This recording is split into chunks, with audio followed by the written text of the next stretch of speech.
Hi மக்களே, எல்லாரும் எப்படி இருக்கீங்க? ஸோ இப்போ வந்து ஒரு இடத்துக்கு தான் நம்ம போயிட்டுருக்கோம். எங்கே போயிட்டுருக்கோம் அப்படின்னா, இப்போ ஆக்சுவலாக நம்ம இருக்கிறது வந்து மாதவரமில் இருக்கோம். நம்ம ஏற்கனவே இருந்தது வந்து அயனாவரமில் இருந்தோம். ஸோ அயனாவரமில் வந்து நாங்கள் வந்து ஜாயிண்ட் ஃபேமிலியாக இருந்தோம். அதுக்கப்புறமா வந்து என்னோடய மாமியார் வந்து இறந்துட்டாங்க. ஸோ அவங்க இறந்ததுக்கப்புறம் எல்லாருக்கும் பிரித்து கொடுத்துடலான்னு சொல்லிட்டு இவங்க மொத்தம் 4 பேர், என்னோடய ஹஸ்பண்ட் சைட்லேருந்து 4 பேர் பிரதர்ஸ், 2 பிரதர்ஸ் ஒரு சிஸ்டர். ஸோ வந்து மொத்தம் இவங்க 4 பேருன்றதுனால 4 பங்காக வந்து நம்ம பிரிச்சிட்டோம்.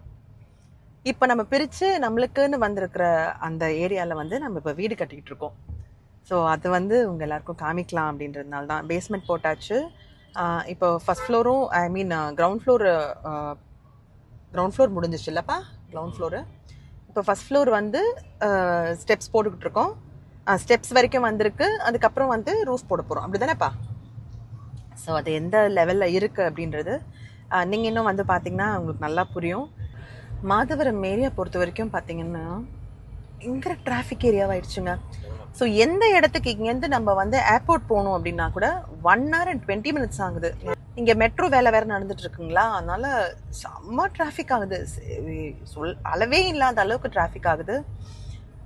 ஸோ இது கண்டிப்பாக இந்த நிலைமை மாறும். மெட்ரோலாம் முடிஞ்சதுக்கப்புறம் இந்த ஏரியாவே வந்து வேறு லெவலில் ஆகிடும் அப்படின்றதுல எந்த விதமான டவுட்டுமே இல்லை. சூப்பராக வந்து ஆனால் டெவலப் ஆகிட்டுருக்கு மாதவரம் ஏரியா. ஆனால் டிராஃபிக்லேயும் சூப்பராக டெவலப் ஆகிட்டுருக்கு. அது மட்டும்தான் கொஞ்சம் கஷ்டம்.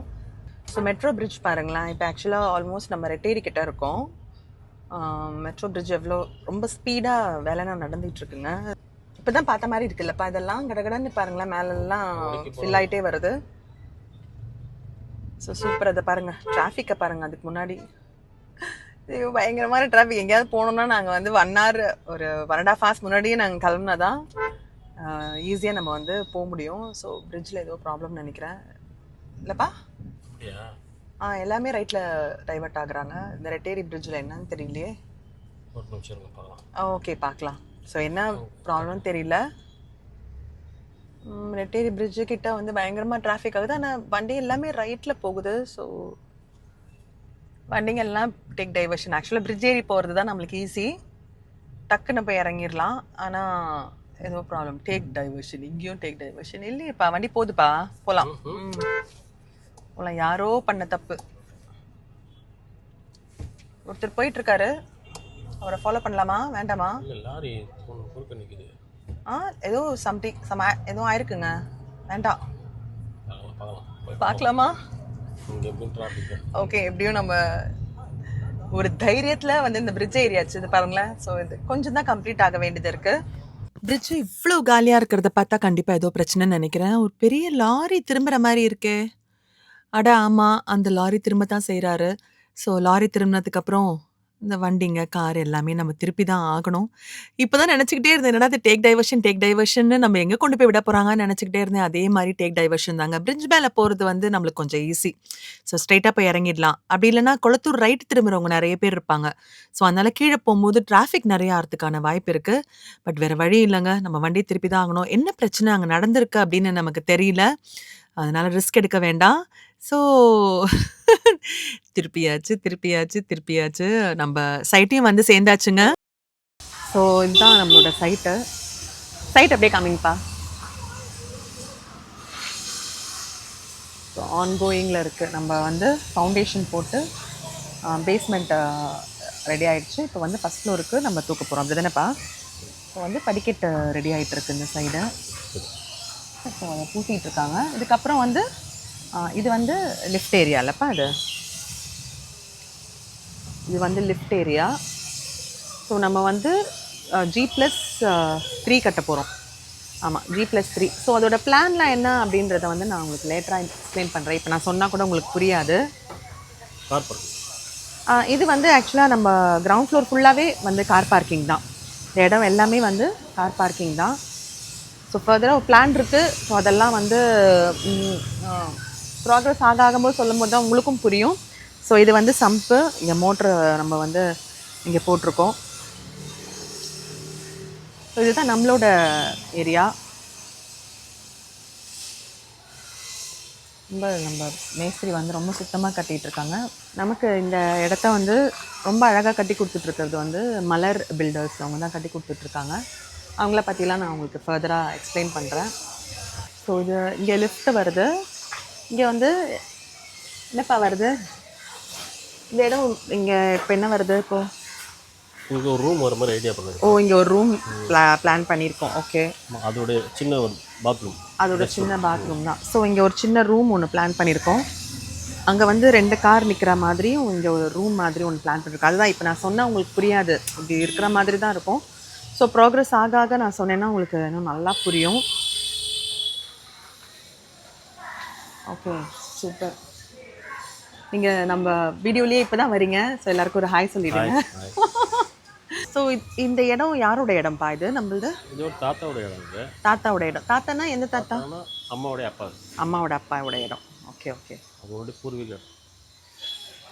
நம்ம கோவிந்த்சாமி தாத்தாவோட இடம் இது. ஆக்சுவலாக வந்து எங்களோட வரலாறு வந்து மிகப்பெரிய வரலாறு அப்படின்னு சொல்லணும் இல்லையா? ஸோ அதை பற்றி இப்போ சொல்லிடலாமா? நம்ம ஒரு வீடியோவில் சொல்லலாமாப்பா? அதை சொல்லிடலாமா? சொல்லுங்களா. இப்போ பக்கத்து தெருவில் என்ன தெரு? அந்த தெரு பேர் என்ன?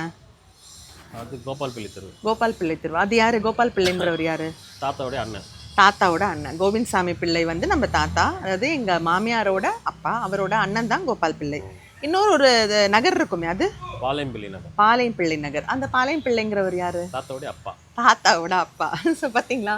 ஸோ பக்கத்து தெரு, அதுக்கு பக்கத்தில் இருக்கிற நகரே வந்து எங்களோட தாத்தாவோட அப்பா, அப்புறம் தாத்தாவோட அண்ணன். ஆக்சுவலாக நம்ம இருக்கிற தெருவுக்கே வந்து கோவிந்தசாமி பிள்ளை தெரு அப்படின்னு தான் வைக்கணும்னு பிளான் பண்ணியிருந்தாங்களாம். அப்புறம் தாத்தா தான் வந்து இல்லை வேண்டாம் அப்படின்னு சொல்லிட்டு இங்கே நம்ம நம்மளோட வீட்டுக்கு முனையில் வந்து கோவில் இருக்குது. என்ன கோவில்ப்பா?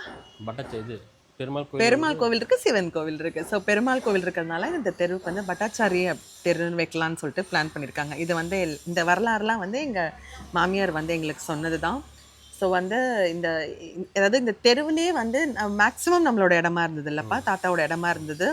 அப்போ வந்து இந்திரா காந்தி பீரியடில் வந்து இவ்வளோ சொத்து தான் வச்சுக்கணுன்னு ஏதோ, அது எனக்கு சரியாக தெரியல எனக்கு. அப்போ நிறைய இடத்த வந்து கொடுத்துட்டோம் அப்படிங்கிற மாதிரி சொல்லியிருக்காங்க, எங்கள் மாமியார் சொல்லியிருக்காங்க.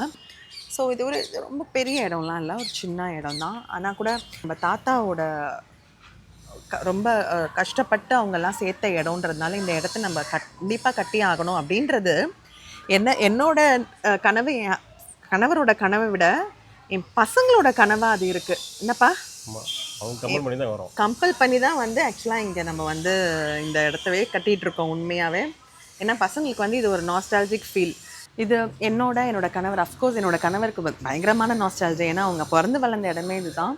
அதே மாதிரி என் பசங்க பிறந்து வளர்ந்த இடமும் இதுதான். அப்படின்றதுனால அவங்களுக்கு வந்து பயங்கர நாஸ்டாலஜிக். அதாவது இந்த வீட்டை நம்ம இடிக்கிறதுக்கு முன்னாடியே வந்து நம்ம மாதவரம் அந்த ஃப்ளாட்ஸ் நம்ம வாங்கிட்டோம்.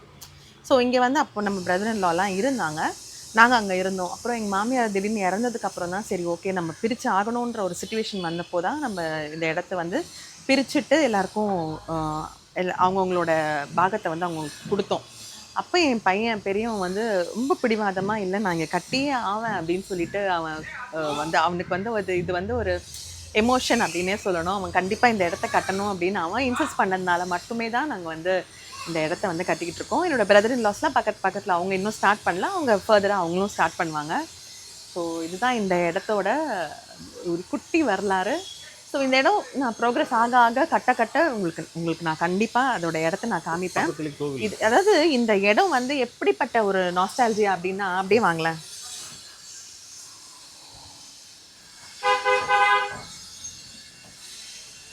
இது நம்மளோட வீட்டுக்கு எதிரிலேயே வந்து கோவில். இது வந்து செல்லியம்மன் கோவில்.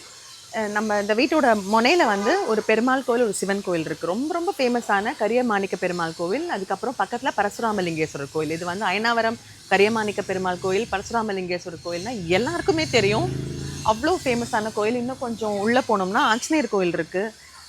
அதனால் இது சுற்றி வந்து நிறைய கோவில்கள் இருக்குது. இந்த வீடு கொஞ்சம் கொஞ்சமாக நாங்கள் கட்டும்போது உங்களுக்கு நான் காமிச்சேன்னா உங்களுக்கு அதுக்கான எப்படி இது வந்து உருவாகுது அப்படின்ற ஒரு ஐடியா உங்களுக்கு நல்லாவே கிடச்சிரும்.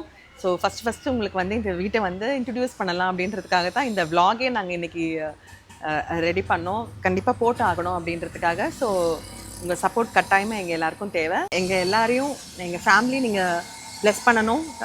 இந்த இடம் வந்து வீடு சீக்கிரமாக கட்டி நாங்கள் குடி வரணும்னு நீங்கள் எல்லாரும் வேண்டணும் அப்படின்றது எங்களுக்கு தாழ்மையான வேண்டுகோள். ஓகே.